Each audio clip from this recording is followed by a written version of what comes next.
11:52 p.m. One account down $6,400 for the month. 90% of traders lose money. You've heard that number so many times it doesn't register anymore.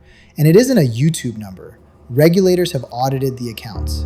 9 out of 10 net losers. So let me give you the version nobody says out loud. Most of them were losing with strategies that worked. Tested systems, real edges, win rates a casino would envy. The strategy made money, the trader lost it anyway.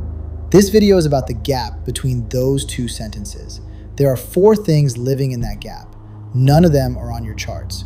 All of them are in your hands. And the 4th one is the reason you already know everything I'm about to say, and it hasn't helped yet. First, look at the strategy alone. Just the rules with nobody touching them. A backtest doesn't feel a drawdown. It takes every signal, every time, at the same size. It doesn't remember the last loss. It doesn't need the next win. It never widens a stop. It never doubles after a loss. It never checks the P&L mid-trade because it doesn't care. The rules don't have a heart rate. Then you hand those same rules to a human being. At 11:40 at night, after a red day with rent due on the 1st, to someone who told their family this was going to work. And everything changes, not the edge, the hands. 4 engines take over. Here's the first. Engine number 1, the freeze. Price comes down and touches your stop level, the level you chose in advance, calmly for good reasons, and you do nothing. There's a window, about 8 seconds, between the moment you know you should be out and the moment your hand actually moves. We built a whole video around that window once because it deserves one. Inside those 8 seconds, a negotiation starts. It's about to bounce. The level below will hold. Just give it one more candle. And then the most expensive sentence in trading, the one every blown account has in common, it'll come back. So the stop doesn't get hit. The stop gets moved, just a little. Just below the next level. It feels responsible. You're giving the trade room. And the trade that was designed to cost you $100 is now costing you $240, then $400. Here's the part that should keep you up at night. The strategy was out 8 seconds ago. The strategy took a small, boring, professional loss and moved on to the next signal. You stayed. And the freeze doesn't just cost you that trade. It poisons the next one. Because after a $400 wound, the next valid signal looks like a threat. You skip it, and the signal you skip is the one that works. It always is, because the system's edge lives in the trades you're now too bruised to take. You paid twice, once for staying, once for flinching. And the freeze has a twin on the other side of the trade. Price hits your target, the target you wrote down, and you don't take it. It's running. Why cut a runner? So you watch a planned win round trip back to break even, and sometimes all the way to red. Same engine, same 8 seconds. The plan speaks and the hands overrule it in both directions. You didn't lose because the system failed. You lost because for 8 seconds you outvoted it. Engine number 2, the chase. Say the stop does hit, clean loss, exactly as planned. Here's what nobody warns you about. The dangerous part hasn't started yet. Your first loss of the day is a business expense. The second loss is personal, because now something in your chest starts doing math, not trading math, recovery math. If I double the size, I only need half the move to get it all back. 4 minutes. That's roughly how long the window stays open. We've walked through those 4 minutes on this channel, minute by minute, because they take more money from retail traders than every bad strategy combined. And the trap is quiet, because revenge trading never feels like revenge. It feels like being right, urgently. You weren't wrong about the move, just the timing. So re-entering isn't tilt, it's conviction. That's the lie, and it's told in your own voice. Click, you're back in. Bigger, angrier, with half the patience. And the market, which does not know you exist and would not care if it did, keeps printing candles. When the second one fails, the third entry isn't even angry anymore. It's numb. Somewhere in there, the day stops being trading and becomes something a casino would recognize instantly. By the close, one planned $100 loss has become an $1,100 afternoon. Do the autopsy on any blown account. Really do it, line by line, and you almost never find 20 bad trades. You find 3 ordinary losses, and 1 afternoon. The strategy never took those trades. There was no signal, There was only a wound looking for a bandage the size of a position. That's two engines. And notice something. Both of them fire after something goes wrong.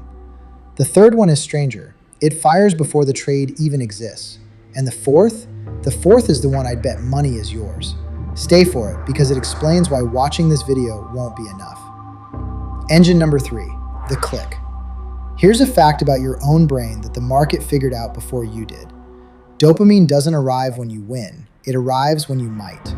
The chemical that feels like reward shows up at the moment of possibility, the entry, not the outcome. Casinos have known this for a century.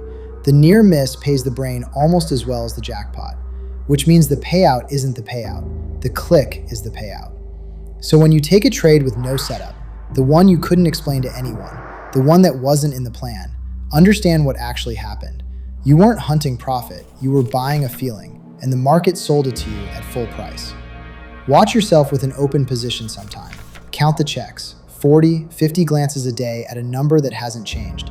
Every single refresh is a pull of the lever. A tiny bet that this glance is the one that pays.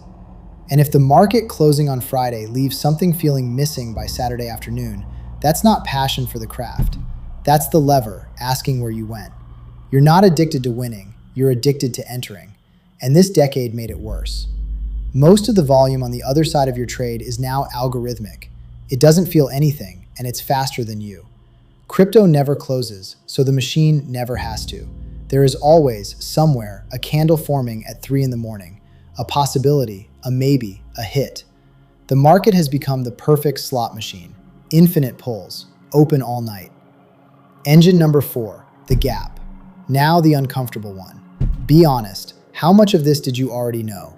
The freeze? You knew. The chase? You've read the same threads I have. The dopamine loop? You could give this lecture yourself. And yet, the account statement says what it says. That's engine 4, the knowing-doing gap. The reason knowledge hasn't saved you is that knowing and doing are handled by what might as well be two different people. There's the person who writes your trading plan on Sunday afternoon, calm, rested, rational, genuinely intelligent. That person means every word. And you've made this promise before, haven't you? After the last blow-up, rules only, from Monday. You meant it completely. The Sunday version of you always does. Then Tuesday comes. And there's the other person, the one holding the mouse at 2:14 p.m., heart at 110, down 600, jaw set. Under that much adrenaline, the calm planner isn't in the room anymore. The body has quietly swapped drivers, and the new driver doesn't read plans. Nobody revenge trades because they don't know it's bad. Nobody freezes on a stop because the rule was unclear. The knowledge is fine. It just doesn't transfer across the gap, because information stored in a calm brain is not available to a flooded one. By the way, you've already run the experiment that proves all of this, your demo account. Almost everyone is profitable on paper.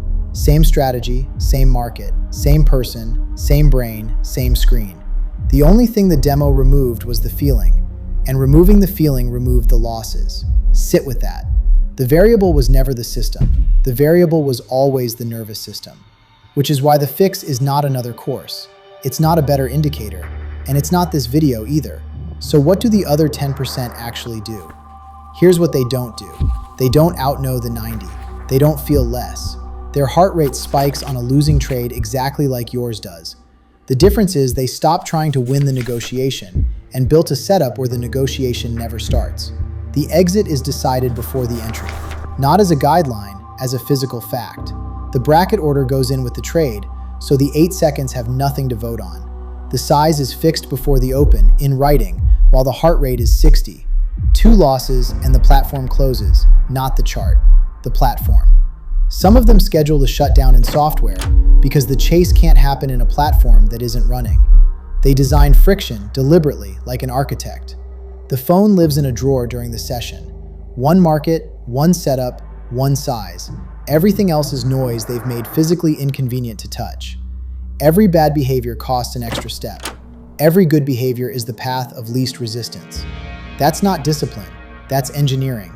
And the journal isn't a diary, it's a mirror with a date on it. Every trade gets one question. Did I follow the plan? Not, did I make money? Because a green trade that broke the rules is just a loss that hasn't found you yet. That's the whole secret. And I'm sorry it isn't shinier. The 10% aren't stronger. They're not calmer. They're not smarter than you. They've just stopped negotiating with themselves in real time. They've moved every decision to the version of themselves that can actually be trusted with it and made the other version's job impossible. They outstructure. That's it. The edge was never the strategy, and the failure was never the strategy either. If you want to feel the difference, run 1 week as an experiment. Half your normal size. A bracket order on every entry, placed with the trade. 2 losses, platform off. Journal only the plan column. Cover the P&L with your thumb if you have to. I'll warn you now, the week will bore you. Nothing will spike, nothing will bleed. That boredom is the entire lesson, because that's what an edge actually feels like from the inside. The 90% are paying for excitement. The 10% are getting paid for the absence of it. So, 90% lose. Now you know what that number is actually made of. Not bad systems. 4 engines running quietly in the dark in your own hands. The freeze, the chase, the click, the gap. One of them read like a page from your own journal just now. You know exactly which one. Name it in the comments. 1 word is enough. You'll be surprised how many people type the same one. And if it was the chase, if the minutes after a loss are where your accounts go to die, there's a video on this channel that walks through those exact 4 minutes as they happen, one by one. Watch it before the next red trade, not after. Subscribe if you want the rest of this work. We're building the 5% mind here, 1 engine at a time. The strategy was fine. It was always fine. It was never the strategy.